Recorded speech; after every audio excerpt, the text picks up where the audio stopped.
నారాయణపేట జిల్లా మక్తల్లో తీవ్ర విషాదం జరిగింది. పోలింగ్కు ఒక్కరోజు ముందు అభ్యర్థి బలవన్మరణానికి పాల్పడ్డాడు. రేపు తెలంగాణ రాష్ట్రంలో మున్సిపాలిటీలకు, కార్పొరేషన్లకు ఎన్నికలు జరుగుతున్నాయి.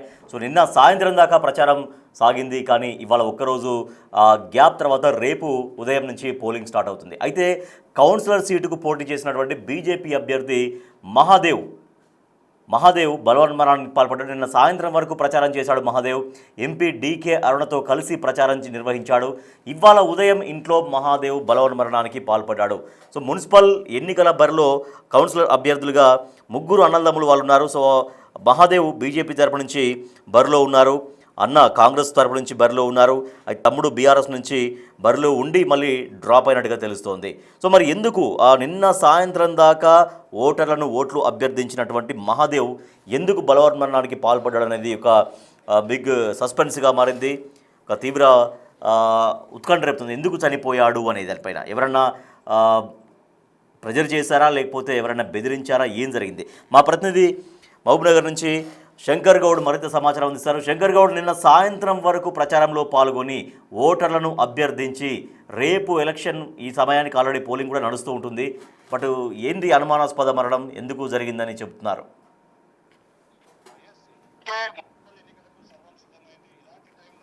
సిద్ధమైంది. ఇలాంటి టైంలో మక్తల్ నియోజకవర్గంలో విషాద ఘటన చోటు చేసుకుంది.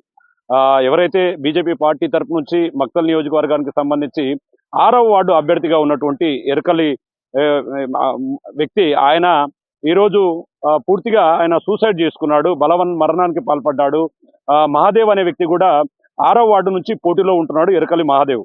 మొత్తంగా నిన్న సాయంత్రం వేళలో కూడా డీకే అరుణ, పాలమూరు ఎంపీగా ఉన్నటువంటి డీకే అరుణ సైతం కూడా ఆయన ప్రచారంలో పాల్గొంది. అప్పటి వరకు చాలా హుషారుగా కనిపించాడు. డీకే అరుణ పక్కన కూడా ప్రచారాన్ని కొనసాగిస్తూ తనకు ఓటు వేసి తనను గెలిపించాలని కూడా చెప్పాడు. ఇదే క్రమంలో డీకే అరుణ కూడా మంచి వ్యక్తి, ఎరకలి మహాదేవ్ మంచి వ్యక్తి, ఆయనకు సపోర్ట్ చేయాలని కూడా చెప్పింది. మరి ఏం జరిగిందో తెలియదు. ఎన్నికలు రేపు నిర్వహించబోతున్నారు. ఒక్కరోజు ముందు ఈ విషాద ఘటన ఒక్కసారిగా మున్సిపల్ ఎన్నికల సందర్భంగా హాట్ టాపిక్ గా రాష్ట్ర వ్యాప్తంగా చర్చాంశనీయంగా మారుతున్నటువంటి సిచ్యువేషన్ కనపడుతుంది. ఇక్కడ మరొక ట్విస్ట్ ఏంటంటే, మొత్తం ముగ్గురు అన్నదమ్ముల ముగ్గురు కూడా బీఆర్ఎస్ నుంచి, కాంగ్రెస్ నుంచి, బీజేపీ నుంచి ముగ్గురు అన్నదమ్ములు బరిలో ఉన్నారు. వీటిలో బీఆర్ఎస్ పార్టీకి సంబంధించినటువంటి ఒక వ్యక్తి ఇప్పటికే డ్రాప్ అయ్యాడు. మిగిలిన ఇద్దరు అన్నదమ్ములు మహాదేవన్ బీజేపీ నుంచి, మరో వ్యక్తి కాంగ్రెస్ నుంచి ఉన్నాడు. ఇలాంటి టైంలో మహాదేవన్ బలవన్మరణానికి పాల్పడడం తీవ్ర చర్చాంశనీయంగా మారుతుంది. ముఖ్యంగా ఈ ఎన్నికల సమయంలో అసలు ఎవరిదైనా ప్రెజర్ ఉంటుందా, ప్రెజర్ వల్ల ఇలా చేశాడా, లేకుంటే మరేదైనా ఇతర కారణాలు ఉన్నాయనే కోణంలో కూడా పోలీసులు పూర్తిగా విచారణ చేపట్టారు. ఇప్పటికే మహాదేవన్ కు సంబంధించినటువంటి ఫోన్ ను పోలీసులు సీజ్ చేశారు. అక్కడ వాట్సాప్ లో కొన్ని బెదిరింపులు వచ్చాయంటూ చెప్తున్నప్పటికీ దాంట్లో వాస్తవాలు ఏంటి అనేది మాత్రం ఇంకా తెలియాల్సి ఉంది. మొత్తంగా కొన్ని విషయాలను చర్చిస్తే మాత్రం అన్ని పార్టీలు పూర్తిగా డబ్బులు పంపకాలు చేస్తున్నాయి. కాబట్టి ఆ వార్డుల నుంచి కూడా కొంత డబ్బులు పంపకాలు చేయాల్సి వస్తుంది. 1-2 లక్షల రూపాయలు ఖర్చు అవుతుందని చెప్పి పార్టీ శ్రేణులు కోరాయన్నట్టుగా తెలుస్తుంది. మరి నేను ₹1,00,000 మాత్రమే ఖర్చు పెడతాను, మిగతా ఖర్చు పెట్టలేనని చెప్పి కొంత చెప్పినట్టు కొన్ని వర్గాలు చెప్తున్నాయి. మరి ఏం జరిగింది, ఏం జరిగి ఉంటుంది తెలుసుకునే లోపే మహాదేవన్ ఆత్మహత్యకు పాల్పడడం తీవ్ర దుమారాన్ని రేపుతుంది.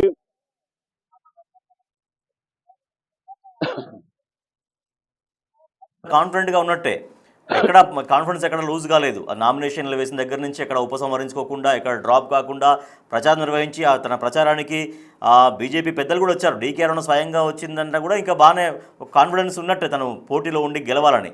అంత కాన్ఫిడెన్స్ ఉన్న వ్యక్తి ఒక్కసారిగా కాన్ఫిడెన్స్ లూజ్ కావడం, కొన్ని గంటల్లోనే ఆత్మహత్యకు పాల్పడడం అనేది అనేక అనుమానాలకు తావిస్తే ఒకటి. ఇప్పుడు ఎలక్షన్ కమిషన్ దీనిపైన ఉన్న ఎట్లా ముందుకెళ్లే అవకాశం ఉంది? మరి ఎన్నిక జరుగుతుందా, ఎన్నిక ఆపే అవకాశం ఉంటుందా, ఏం జరిగే అవకాశం ఉందని చెబుతున్నారు శంకర్ గౌడ్? ఎస్ ఎందుకంటే కరెక్ట్ మీరు అన్నట్టుగా వాస్తవంగా ఎలక్షన్ కు ఒక రోజు ముందు రోజు అభ్యర్థి చనిపోయాడు. ప్రధానంగా ఉమ్మడి పాలమూరు జిల్లాలో మక్తల్, నారాయణపేట నియోజకవర్గాల్లో బీజేపీ బలమైన శ్రేణులు ఉంది. ఎక్కడైనా సరే సీట్లు సాధిస్తుంది అంటే నారాయణపేట జిల్లాలో ప్రత్యేకంగా బీజేపీకి బలమైనటువంటి పట్టుంది. మరి అక్కడ తను గెలుస్తాననుకున్నాడు, అంటే తను గెలుస్తాడని చెప్పి కూడా పార్టీ శ్రేణులన్నీ కూడా చెప్తూ వచ్చాయి. డీకే అరుణ నేరుగా వచ్చి ప్రచారంలో పాల్గొన్నప్పుడే పూర్తిగా ఆయనకు ఎంత మద్దతు ఉందో తెలుస్తుంది.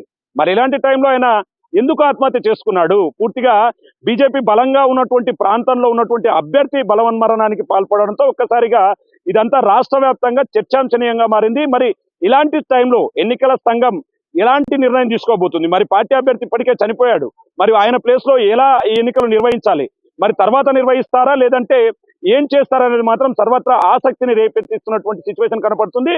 మొత్తంగా ఇదంతా కూడా ఒక అభ్యర్థి నార్మల్ వ్యక్తి చనిపోతే అది వేరు, కానీ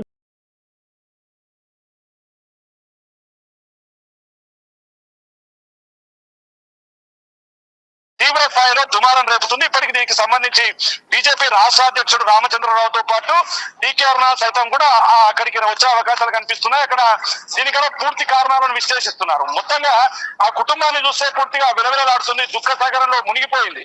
మరోవైపు కార్యకర్తలు కూడా విలవిలలాడుతున్నారు. నిన్న మొన్నటి వరకు తమతో పాటు కలిసి తిరిగినటువంటి అభ్యర్థి తమకి ఇక్కడ లేరని తెలియడంతో ఆ కాలనీ మొత్తం కూడా శోక సముద్రంలో మునిగిపోయింది. ఒక్కసారి ఎన్నికల వాతావరణం కాస్త మొత్తం కూడా విషాదంలోకి చేరుకుంది. మక్తల్ నియోజకవర్గం అంతా కూడా సైలెంట్ మోడ్ లోకి వెళ్ళిపోయింది.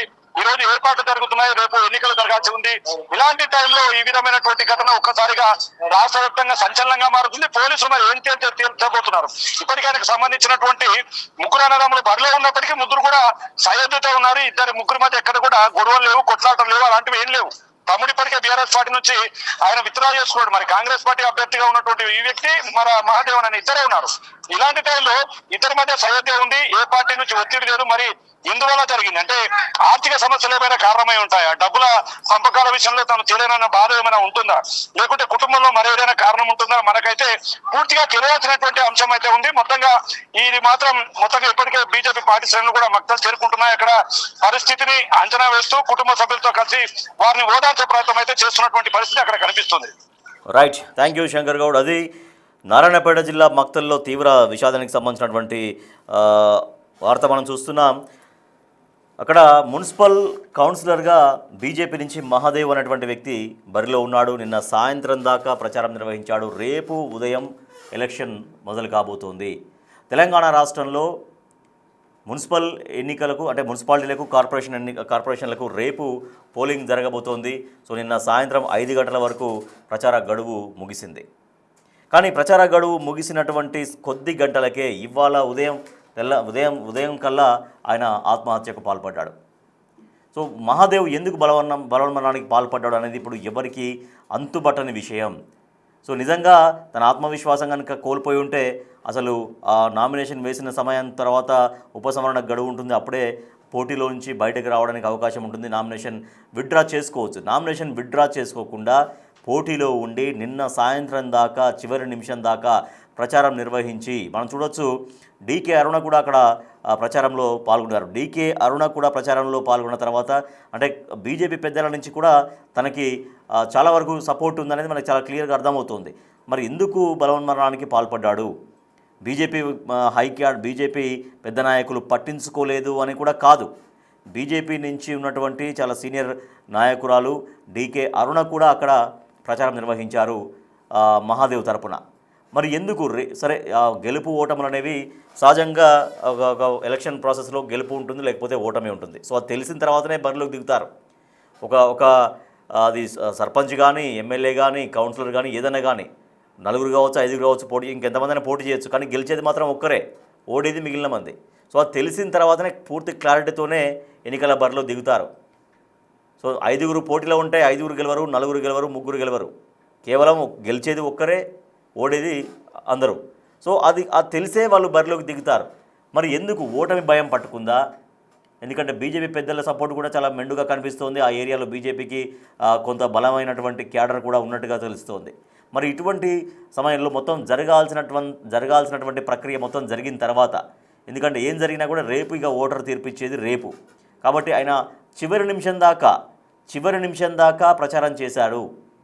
చివరి నిమిషం దాకా ప్రచారం చేసిన తర్వాత మరి ఎందుకు బరిలో ఉండి అంత కాన్ఫిడెంట్గా ఉండి అంత ధైర్యంగా ఉండి చివరి నిమిషం దాకా ప్రచారం చేసి ఎందుకు మరి బలవన్మరణానికి పాల్పడ్డాడు అనేది ఇప్పటికైతే అంతుపట్టని విషయం.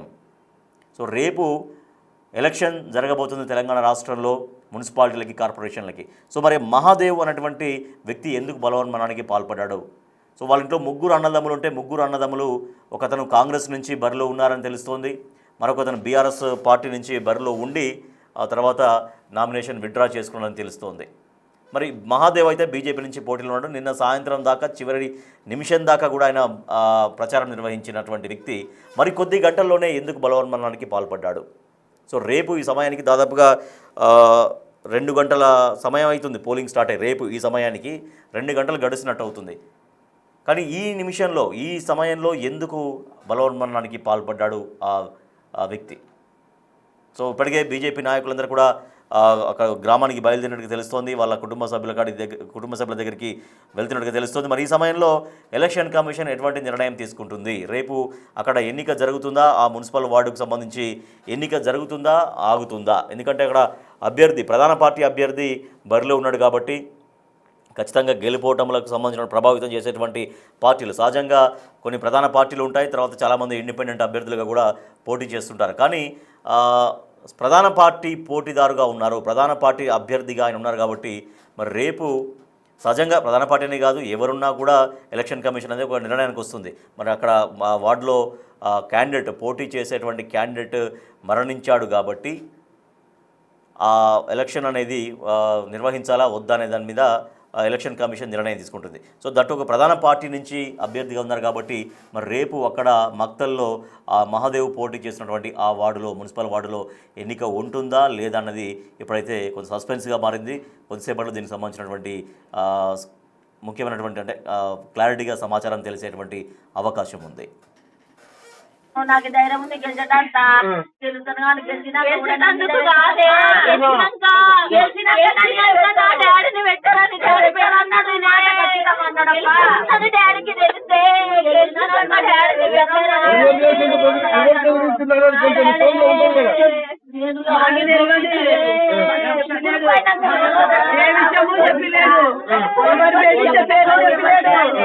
కానీ భయం అవుతుందని పెట్టాను మా ఇల్లు